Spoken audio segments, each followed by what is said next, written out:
on, everybody? This is Chase with Omnia Fishing, and we are back with another Omnia report. We got a super special guest with us today. This is one of Omnia's own pro staff fishermen, the 2025 Bassmaster Classic champion, Easton Fothergill. How you doing today, Easton? I'm good. How are you? Good, man. Is that ever going to get old listening to? 2025 Bassmaster Classic champion. It'll never get old. Still crazy to hear. It's so awesome to have an actual classic champion from Minnesota, man. Congrats to you. Huge accomplishment. I can't even say enough about it. So super excited to have you with us today. Thank you. After the classic, you kept it rolling. You had another top 10 in the Carolinas. Did you have two top 10s there? Yes, North Carolina at the Pascatank, and then Hartwell in South Carolina. Yeah, and then just barely missed another top 10 on one of the toughest fisheries in the nation, the Sabine.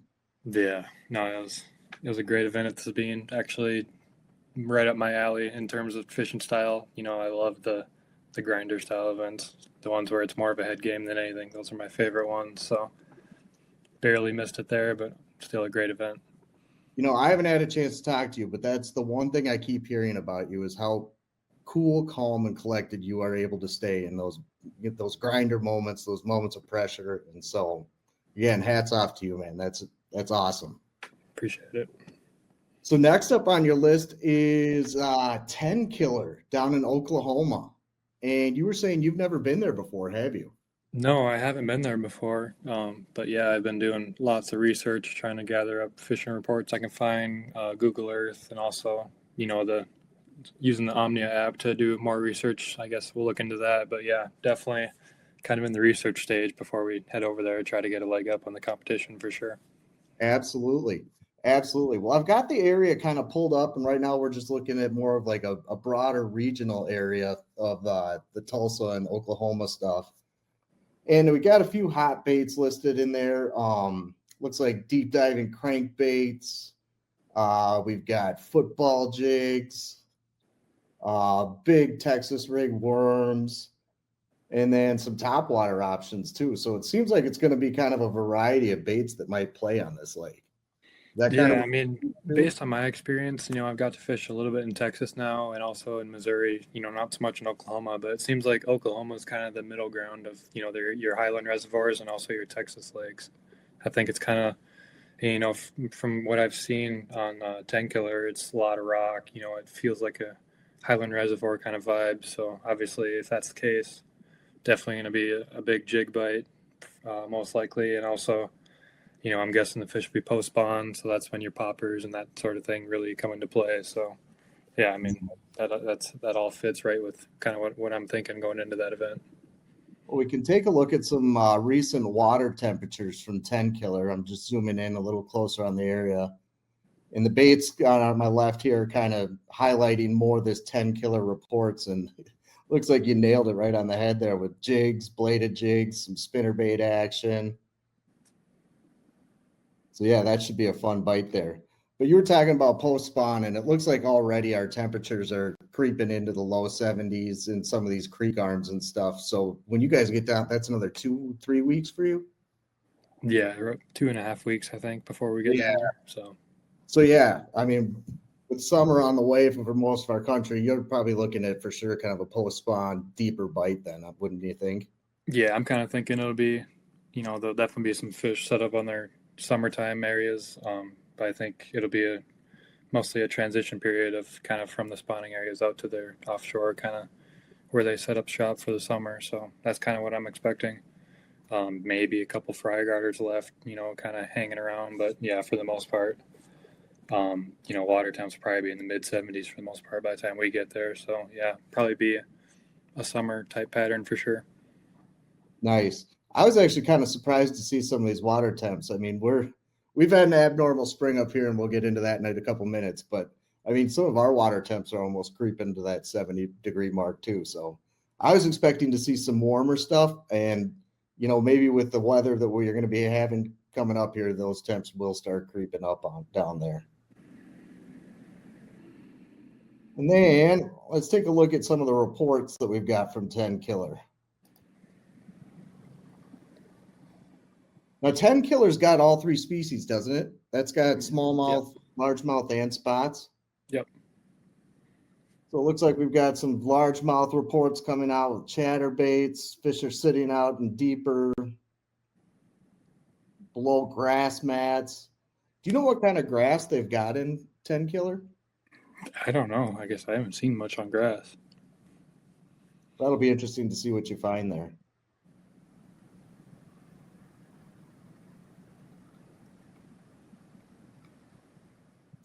And let's see if we've got any smallmouth reports here. We do have a couple smallmouth reports there from Blade Baits. Looks like a spring report. Do you think smallmouth will play at all in this tournament? I think so. From what I'm seeing, it's kind of a mixture. That top end size, the spots really don't grow that big out there, but both the largemouth and the smallmouth get pretty nice out there. So I think a mixed bag might be able to take it. Okay, so you could have a few guys out there chasing the brown ones as well. I mean, I'm hoping so. That'd make me smile if I could chase the brown ones out there. That's for sure. Well, I guess I'll ask you that right off the bat. I was going to wait till we get to Minnesota. But what's your favorite, smallmouth or largemouth? If you had a choice. Man, I go and it's almost like moods. I mean, it's like a week I'll be like set on the largemouth, especially, in Grand Rapids. It's even more so this way. I'll just go a week where all I want to do is catch them on a frog or, flipping or that sort of thing. And then the next week I might wake up one morning and I'm like, man, I want to go catch them on a hair jig or a topwater or something like that. So that's kind of the way I work. It's different every single week. Well, that's the beauty of where you grew up too. You get that choice every time you go out too. Right, exactly. What are you thinking about how much does water clarity play a factor on somewhere like Tenkiller? Oh, it's huge for me. I mean, for me, I really don't care how I want or how I catch them. I just want to catch the biggest ones in the lake. But I mean, for a guy who goes there, hoping to catch them on a spinner bait or something like that, obviously you want to go look for the little bit darker water. And if there's a guy that really wants fish finesse and that sort of thing, you kind of gravitate more towards clear water. So it's definitely, you can kind of pick your poison out there from what I'm seeing. You can find some really clear water. Typically that's the case. You can find the clear stuff more towards the dam. And then as you go further and further up in the river, it'll get a little bit more darker and kind of more cloudy. So, but I mean, yeah, it just goes back to, just the fishing style you're hoping to do and what's kind of your wheelhouse. And like when you get down there, you're talking post spawn, the fish are starting to move out. Are you still focusing your time on some of these creek arms and stuff? Because those do still have quite a bit of depth in a lot of them. Yeah, I mean, I'm kind of thinking I'll be focusing my time in kind of the mouths of these creek arms. That's kind of where I'll start, I guess. I'll just kind of look around and mainly I want to see what the bait's doing. If the bait's already made it offshore, if the bait's still shallow, and then I'll go from there. It's kind of my game plan. But yeah, I mean, there's still definitely gonna be some fish relating to these creek arms for sure in some way, shape, or form. Yeah. It's kind of interesting scrolling back, and you can see how dirty that lake was, and then just in the matter of about a week, it's starting to clear up there. So it'll be interesting to kind of keep track on that and see how that water clears up, or if we get a bunch of rain and it gets nasty for you guys again. Yeah, we'll see. That'd definitely be an interesting curveball. It seems like we've been in curveballs all year, so it wouldn't surprise me. So I know you haven't been there. We're both just doing some kind of research on this, but if you had to pick 3 techniques that you think are going to be a big player down there, what would you think? Number one's got to be a jig of some shape or form, a football jig or a casting jig, probably green pumpkin. Number 2 is probably some sort of a minnow, being that it's, an overall kind of clear lake. They're going to be getting offshore. I think some sort of a minnow will probably play.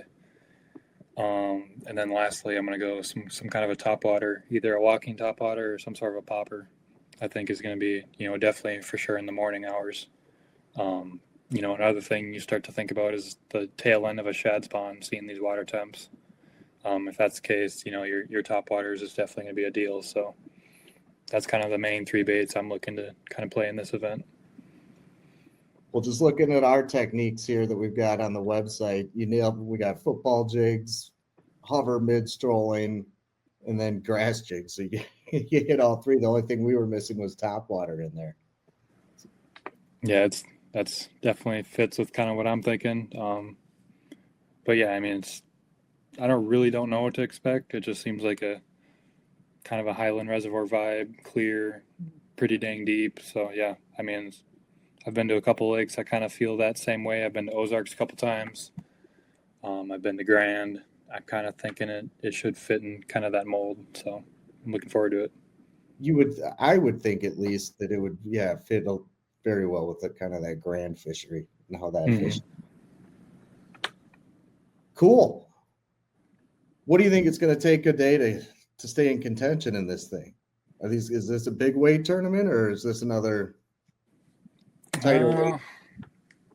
I'm thinking winning weight might be like 18 a day. It's kind of what I'm thinking. Okay. I have no clue for a top, like a check weight, and maybe 14 and a half. But, I really don't have a clue.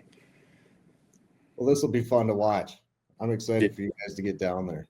I'm looking forward to it. It's, we've had a couple different, we've had the Pasco Tank, and then, the elites have been here, but not for a long time this time of year. When Carl won, it was September. So it'll be, I think it's kind of new for everyone, at least in recent times. Yeah. Well, that'll be fun to watch. I'm for sure going to be tuning into that one. Yeah, it'll be super fun. Can't wait. And you said once you get done with that tournament, you're actually going to make your way back up to Minnesota for a little bit. Yeah, I'm going to, after that, we have our couple of northern events. So it's perfect time for me to come back to Minnesota and, fish around the house. And, I'm going to do some local events and that sort of thing. But yeah, I'm going to be hanging out there until that lacrosse event. And then I'll work my way back south for the winter again. So looking forward to it for sure. Can't wait to get back and yank on a couple. So for those of you who are unaware, Easton comes from the motherland of lakes. I mean, there are lakes in every direction you look at up there, and good ones too. I know you definitely made a name for yourself. Well, you already had a name for yourself before you showed up to Leech, but you emphasized that or put an extra stamp on it last year with the opens on Leech. But the Grand Rapids area has a lot of smaller little lakes that offer a really good fishing. Would you agree?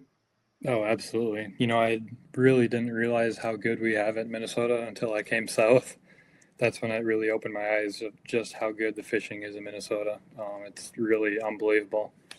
And it was super cool for me because, I moved south and immediately I realized that, I definitely have holes in my game. And, I could go south, realize that, I'm not good at a certain category. At first it was crankbaits. So what I did the next summer I came home was I went out and I wrecked them on a crankbait on the local lakes. And, the fishing's so good in Minnesota, you can just go out and get bit. And, that's what it takes to get confidence doing a certain technique. So, I just went out to a couple of lakes. I know where some deep rock piles are. Went out and threw a 6XD and, caught a couple. And, a light bulb kind of went off it. Hey, this is how you do this and that sort of thing. And then, but yeah, that's just one example. Fishing in Minnesota is unbelievable. So how do you even pick which lake to go to? I mean, you can literally throw a dart at the board. That's the beauty of it. You can have, like my house, you draw a 20-minute radius from my house. There's probably, 12, 15 lakes. And in that radius, you have deep smallmouth, you have clear water, dirty water, rice, lily pads.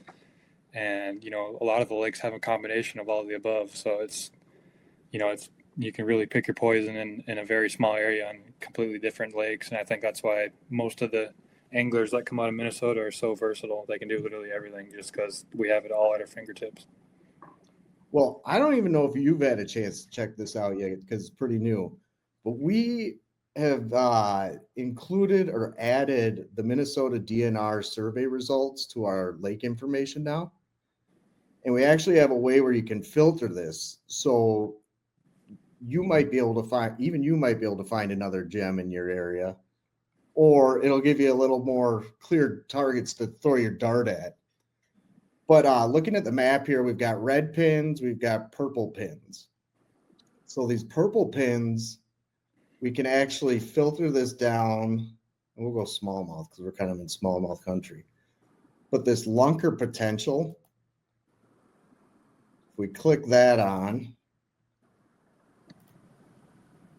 and see results, that gets rid of all the other pins except for these guys that had a 20-inch smallmouth measured by the DNR. So basically, again, if we clear that out, almost went too fast there, but clear out smallmouth. Again, instead of picking from all these pins, it helps you right away identify where the DNR has found big smallmouth in that area. That's awesome. So right away, I found this little one, Blackwater Lake. Have you ever been to Blackwater Lake? I've spent many of days on Blackwater Lake. All right, so maybe you've already thrown the dart at this one. But this would be a new one for me when I go up to Grand Rapids. Because it got a 20-inch smallmouth that was measured in 2013. And let's just check out. We got one report from the smallmouth. It looks like he actually got it on a spinnerbait. You throw spinnerbaits much up there for him? When you get a crazy windy day, it can be some of the most fun smallmouth fishing. I was going to throw a spinnerbait. When they hit a spinnerbait, there's just nothing like it. They take the rod out of your hand. It's so much fun. Oh, it's so much fun. And I feel like it's one of those baits that I kind of forget to throw at smallmouth a lot of times. Yeah. I always think of, minnows or swim baits or Ned rigs, but I forget you can huck some wire at them sometimes too. Oh, absolutely. The conditions typically have to be kind of favorable for it, but when it's right, it can be a blast. And just reading this report here, Blackwater Lake is one of those bodies of water with both largemouth and smallmouth. Whether you fish the reeds or fish the edges, it's a great one. So, I mean, right away, these purple pins just kind of help you identify some of those diamonds in the rough, or, give you a target to go to when you're in an area like Grand Rapids with thousands and thousands of lakes. That's a super cool feature. I did not know about that. And you can also get some reports. Right now, we're getting a lot of reports on, obviously, swim baits are hitting them, hair jigs, another guy with spinner baits, and some topwater. So that all seems pretty consistent with kind of, spring spawn smallmouth fishing up there.